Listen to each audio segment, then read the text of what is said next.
So thank you for taking the time to join me, Hilary. This survey is about your lived experience during COVID-19 and the lockdown for 2020 to 21. This interview is for the purpose of carrying out qualitative research. The questionnaire will help to determine what were the main impacts of COVID-19 and in particular the lockdowns on your health and well-being. My final report then will contribute to a qualitative research, the interviews and thematic analysis. The interview will be recorded and the recording will be shared only with the module leader, Dermot Malini of the Technological University in Shannon. Is that all okay with you, Hilary? Yeah, that's perfect. Perfect. So can you remember when you first heard of COVID-19? Yeah, I suppose at the start we were calling it the coronavirus, and because my work is in Shannon Airport, so I was in the airport fire service at the time, and I remember we'd heard it mentioned on the news, and then I was in the kitchen at work, and the news was on, and the first case was confirmed for Ireland, and everyone started going, "Oh, um, excuse my language, shit.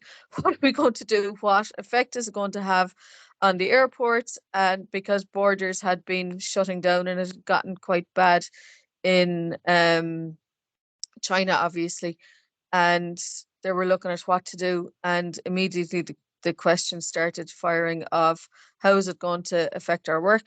As part of the airport, there has to be a fire service there for planes to land. So they're like, oh, don't worry, things might quieten down for like a week or two if people have to keep an eye on what they're doing, but it'll be fine. It won't really affect us. And that was in January. And by March, obviously, that's when our first lockdown hit. So it had a major impact work-wise on the rest of the airport. All of the office-based staff were cut down to 3 days a week and working from home. So everybody that had been office-based was immediately working from home. But because we were an emergency service, we were all given letters that we were okay to travel to work and had to keep coming to work. There was talks of us supporting the HSE because we're emergency first responders and what we could do. And then it was just a case of find your way and see how things progress. So yeah, there was a lot of concentration on it in work. Can you remember when you first realized the real seriousness of COVID-19? Yeah, I think because I'd have elderly grandaunts and aunts, and my grandaunt would have had COPD, so it would have affected her lungs if she came in contact with it. So it was more, I suppose, when it hit Italy and you saw the number of deaths coming out of there, because it'd be a bit closer to us than China. And then with the serious reports and how seriously it was being taken within the medical system, everything that was being put in place for it being in the country. Yeah, with lockdowns, like certainly not something that I'd experienced um previously, not that any of us had, but even when it came to restrictions, because in the airport they'd been talking about restrictions with travel with foot and mouth and SARS and stuff, whereas I wouldn't have had experience of any of that within the airport, and certainly didn't even really remember them from a medical point of view anyway. Would have heard of them, but certainly not something that I would have focused on when they were around. So yeah, it I suppose the seriousness of the lockdowns and the severity of them made people realize pretty quickly that it wasn't something to take lightly either. Thank you. What areas of the pandemic did you find that you struggled with most? I suppose to give a little bit of background, I was pregnant with our first baby, and we had found out before the COVID-19 pandemic really hit Ireland, we'd found out that there was something wrong with her, and they had used those awful words of she wasn't compatible with life due to Edwards syndrome. So she was alive while growing inside me, but her heart could stop at any time, and that brought a few struggles, obviously. But with the pandemic and the way that affected it was, one, I was afraid that she was going to get here and be gone, and people wouldn't know, because she was a huge part of our life from the second we found out that I was pregnant, obviously. But my fear was that she'd be here, and because she wasn't getting to stay, and because of the restrictions around seeing people and lockdown, my great fear was that she would be here and gone, and people wouldn't even know that she'd really existed, which she didn't. Like, she's part of our family. So there was that, and then there was also the struggle that for my husband, because of the restrictions around who could enter the maternity hospital. So I was going in for scans on my own, and each one we didn't know if it would be our last scan, getting to see that her heart was still beating and that she was still alive, or how long we'd get to go on with the pregnancy. Now, she was born in June, and she was stillborn, but every scan brought its anxiousness with it, because we didn't know if it was going to be the last one that we'd get to see her. My husband didn't know. Like, I was taking videos of the scans and he wasn't allowed in, so for him that was a real struggle, because obviously she was his little girl as well, and he was being very much excluded from the appointments because there were restricted numbers that were going into the hospitals. Obviously, they had to protect their staff and make sure that they were coming in contact with a limited number of people and everything. But it added that element of extra stress in a hard situation, that had things been different and had normal visits been allowed, then he would have been allowed in with me for each of the scans, but he wasn't. And then there was that fear that she'd be here and gone, and people wouldn't even know that she'd been here. So yeah, it brought its challenges that way. Did you, outside of the pregnancy, did you care for anyone during the lockdown in terms of family members? So, like, my parents would be quite young and healthy, so it's I can't say that I cared for them, but we were all, my niece was only one at the time, so trying to make sure that we still got to, I suppose, interact with family while keeping within the rules that we were supposed to. So I didn't have somebody sick or anything that needed caring for per se, outside of pregnancy and myself and our mental health as a family, and as a couple with a pregnancy that was going to end in stillbirth inevitably. So there was that, and then seeing my niece, who was still so young that if she hadn't seen us throughout the whole pandemic, she wouldn't even know who we were. So just that element of trying to make sure that we were trying to support my brother and sister-in-law with little toddler as much as we could, even though you were trying to keep everybody safe because it was so unknown. So no, not so much caring for somebody, but definitely, I suppose, caring for our own family as much as we possibly could. So with these restrictions, how did you find that this impacted your life?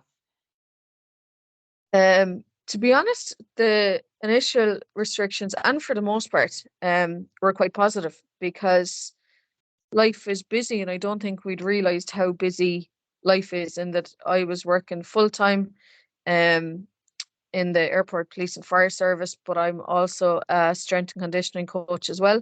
So I was working outside of the fire station with that, technically part time, but what felt like a lot at the time, in that I had strength and conditioning classes running myself, and I worked with teams as well. So life was quite busy, And then when we'd be home in the evenings, because we'd found out that there was problems with the pregnancy, and obviously family try and help and support you. So from January to March, we hadn't realized how busy it was with people calling to support us. Obviously, family want to be there and friends, but we hadn't really had any time to ourselves. So as soon as lockdown hit, it actually gave us time and let us slow down and take things at an easier pace, which certainly wouldn't have done without lockdown. Most definitely we would have kept going the way we were without even considering it, because that's just the way life was. And obviously, like pregnancy wise, I was told that I could keep going as long as I felt okay. I didn't need to stop doing anything, and just listen to my body and see how it felt.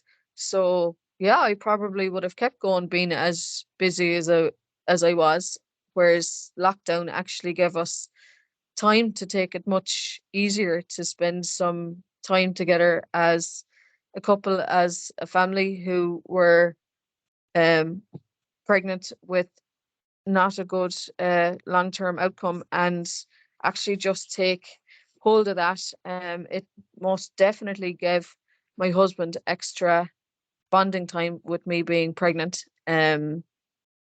because we'd be coming and going. He'd be quite busy at work as well. So it absolutely gave us time that we wouldn't have had without lockdown.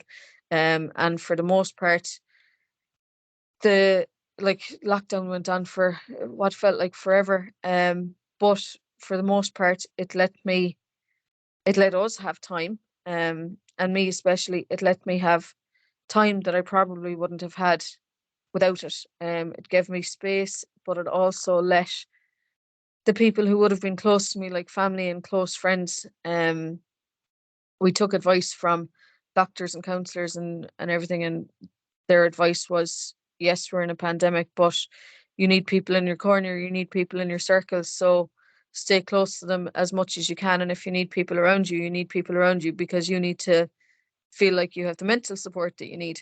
So it it really let us build relationships with those people that we were already close to. And because life was at a slower pace for them as well, it wasn't all people rushing around as they normally would have been. It probably gave us a little bit more time with those people that were in our inner circles as well, which was overall positive and really nice. Like when I look back and think back on lockdowns and the effect of it, it wasn't negative. Um, it was positive. It gave us time that we wouldn't have had. Otherwise, it gave us a slower pace that we wouldn't have had otherwise. And all through lockdown, I'd said I am most definitely not going back to being as busy as I was beforehand. And while yes, life is busy, it's certainly not. I haven't let it get as busy as it was previously. I've learned that sometimes taking a little bit of time and a little bit of slower pace is good. So yeah, it definitely taught us some things about the pace that we do things at and how busy we leave ourselves get as well. Thank you. How much time, if any, did you give to self-care, and what kind of a shape did that look like?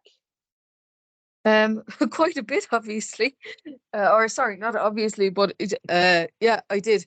Um, we were doing everything we could to stay, I suppose, as positive as we could with everything that we had going on. Um, and I was still working. I was still part of the fire service, but I was on light duties, so I was still going to work um every day. My coaching had calmed down because teams weren't allowed train for different times. We had I suppose a limited bit of training outside where they weren't allowed into dressing rooms and stuff like that. But it was very limited with no games until much closer to the end of lockdown. So yeah, there was plenty time and space. I found between from the first lockdown between March and June, I found a pregnancy yoga online that I probably wouldn't have found otherwise. That there certainly wasn't anything like it available in person in my area anyway.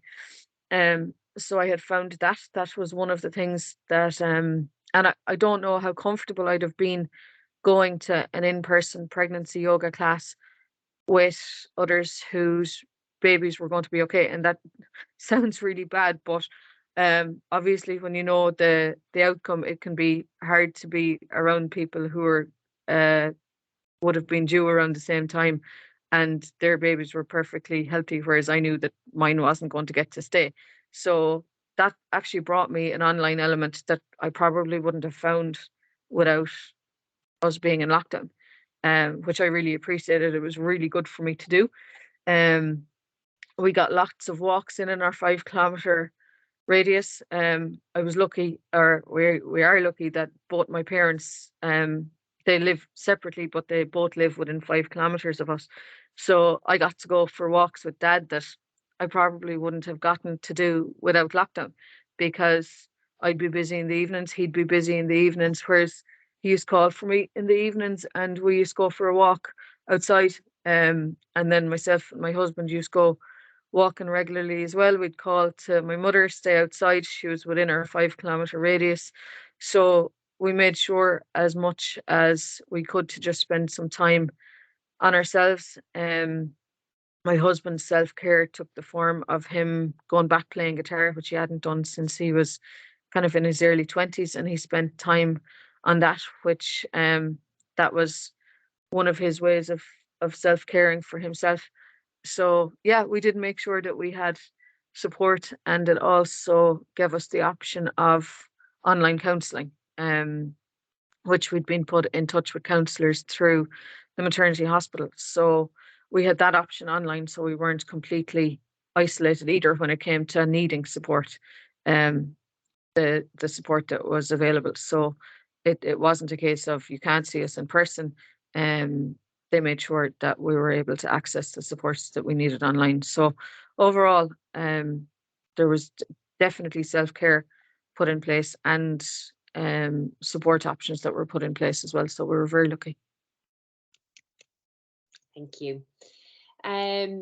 So talk to me about the positives that you've taken from lockdown, where maybe you may not have mentioned already.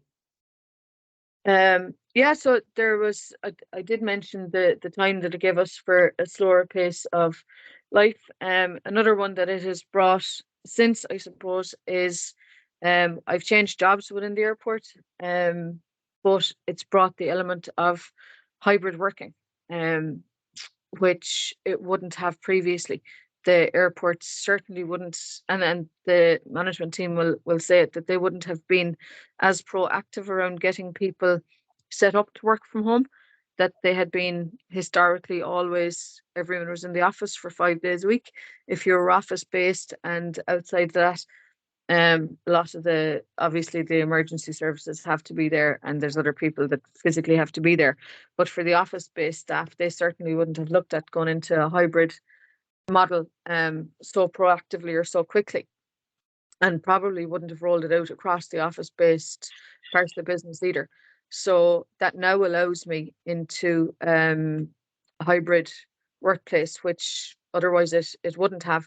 And for me, it makes it, because I have a long distance to travel to work, it makes it more affordable with the cost of living the way it is. And it makes the job more appealing, that I can work from home 2 days a week and not have to travel into work for 5 days.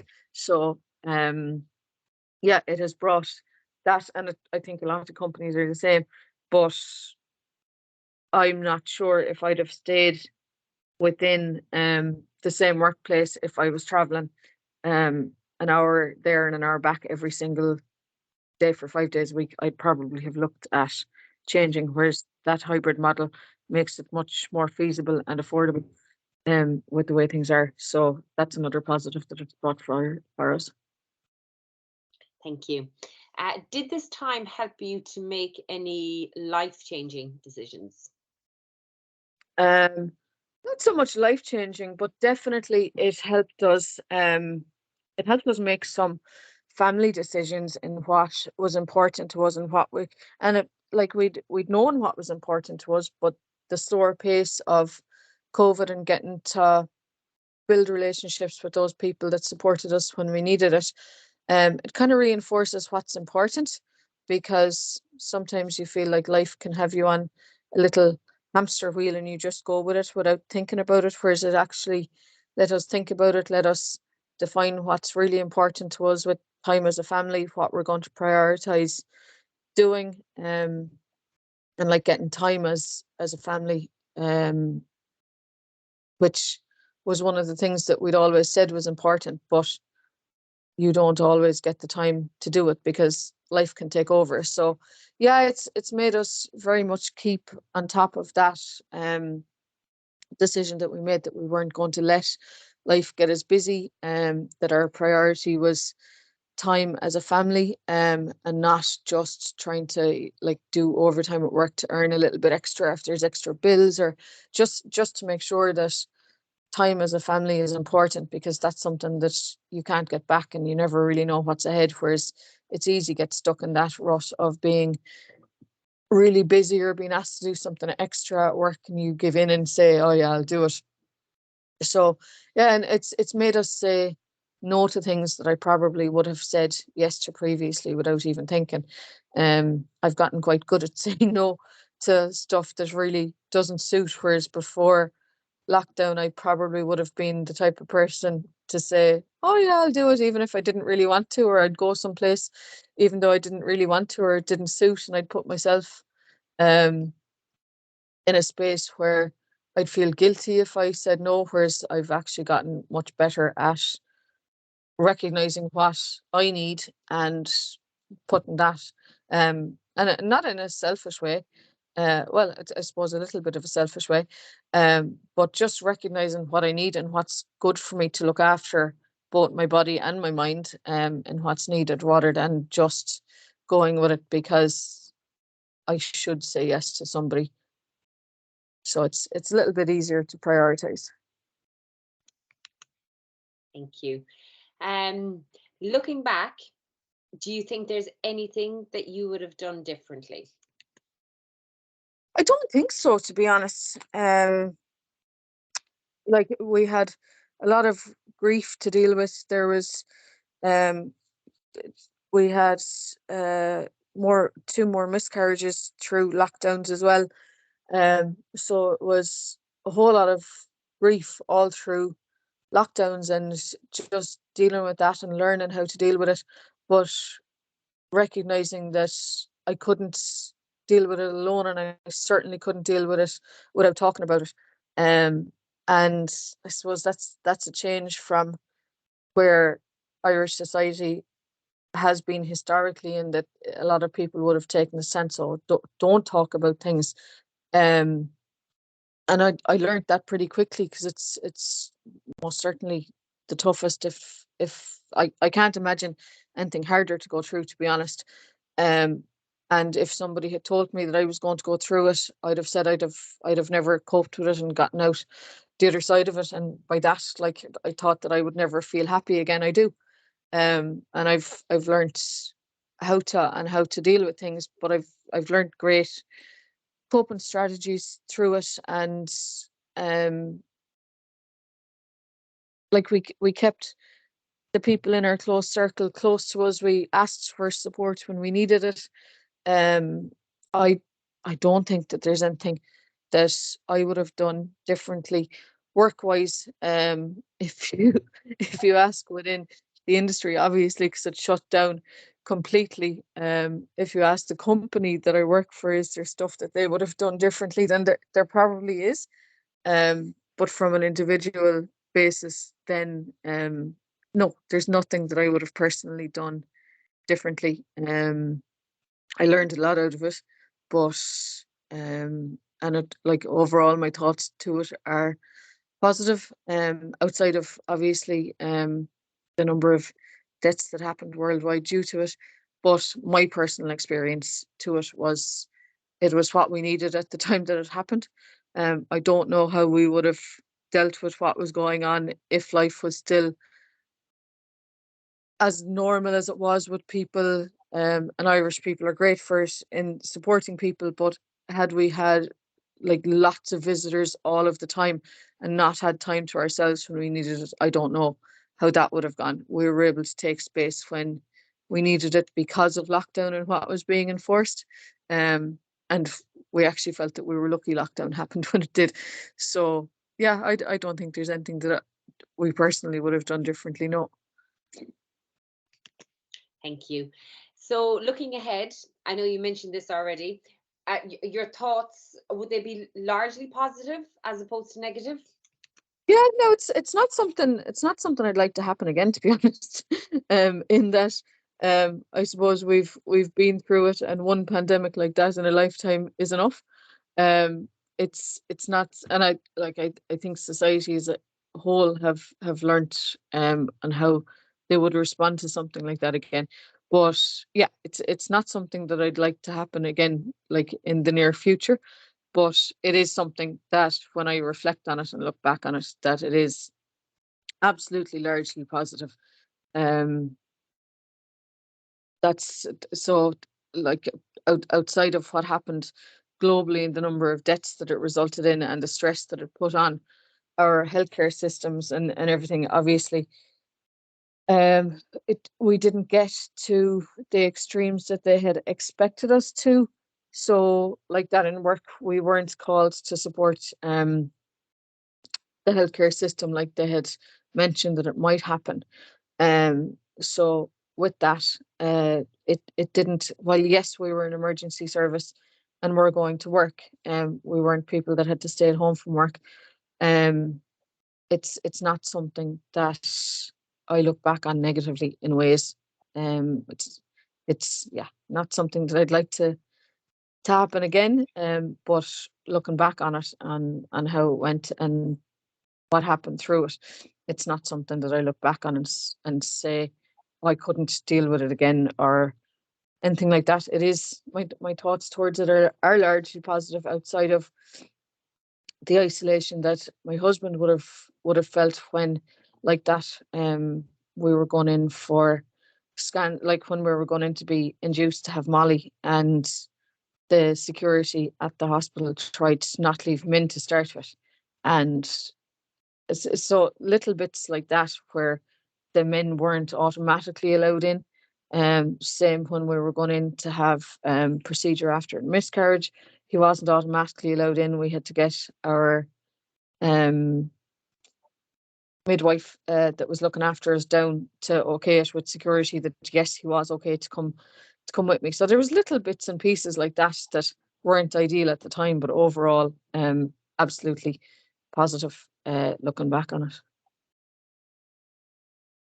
Hilary, thank you so much. That's all the questions I have for you. You're very welcome. I don't know how to stop recording. Isn't that terrible? Oh, no. How do I stop recording? It should just have a stop button on it, no? That's what I was thinking. Started. It just says encryption status beside it. Ooh. Oh. That happened.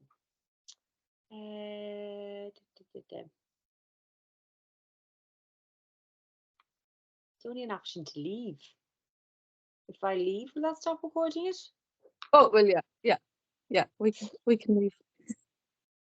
So if I leave, where will I find it after that? Sorry, Hilary. Oh, when you go back into your calls and history, you'll have it in there. Super. So you think if I hit leave or in the meeting, that'll automatically stop recording and save? Yeah, you'll be fine. Super. Hilary, thanks so much. You're very welcome. Thanks so much, and best of luck in June. Thanks a million. I'm sure it'll be amazing. Thanks, Hilary. Yeah. Thanks a million. Bye. Bye.